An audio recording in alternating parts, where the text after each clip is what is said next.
Dans cette vidéo, je vais mentionner certains des symptômes qui surviennent lorsque le module de commande du moteur, ou l'ordinateur du moteur tombe en panne. Veuillez noter que l'ordinateur du moteur est également connu aux États-Unis sous le nom de CM, PCM ou ECU. L'un des principaux objectifs du module de contrôle du moteur ou ECM est de surveiller la plupart des capteurs du véhicule. Cela vous permet d'ajuster le rapport air-carburant requis pour chaque cylindre, ainsi que le calage de l'allumage pour garantir que le mélange air-carburant brûle complètement pendant la combustion. Si le module de commande du moteur commence à tomber en panne, le témoin de contrôle du moteur s'allumera sur le tableau de bord.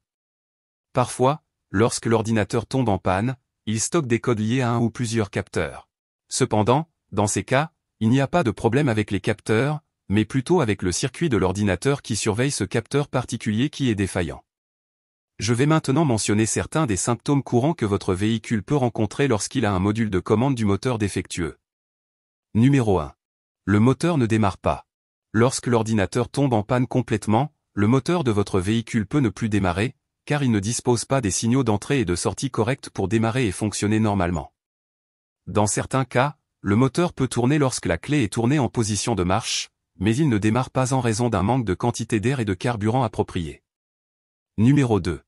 La pompe à carburant cesse de fonctionner.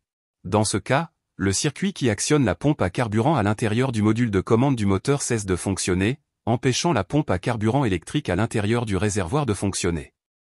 Sans alimentation en carburant des cylindres, le moteur démarrera au démarrage mais ne fonctionnera pas. Numéro 3.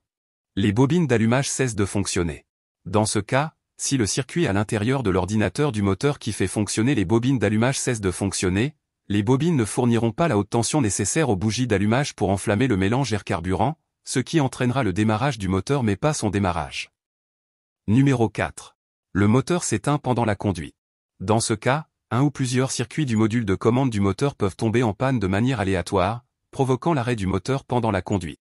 Ce type de problème a tendance à amener l'ordinateur à stocker plusieurs codes en même temps, ce qui indique que le problème se situe probablement au niveau du module de commande du moteur, car il est peu probable que plusieurs capteurs tombent soudainement en panne ou cessent de fonctionner en même temps. Numéro 5. Plusieurs voyants s'allument sur le tableau de bord. Un autre symptôme d'un module de commande du moteur défectueux est la présence de plusieurs voyants d'avertissement allumés sur le tableau de bord, ce qui lui donne l'apparence d'un arbre de Noël. Ce symptôme implique également que plusieurs codes sont stockés sur l'ordinateur, indiquant que plusieurs systèmes tombent en panne en même temps. Dans certains cas, le véhicule fonctionnera en mode dégradé et dans d'autres cas, le moteur fonctionnera de manière irrégulière. Voilà, les amis, voici quelques-uns des symptômes qu'un véhicule peut ressentir lorsque le module de commande du moteur fonctionne mal. À la prochaine.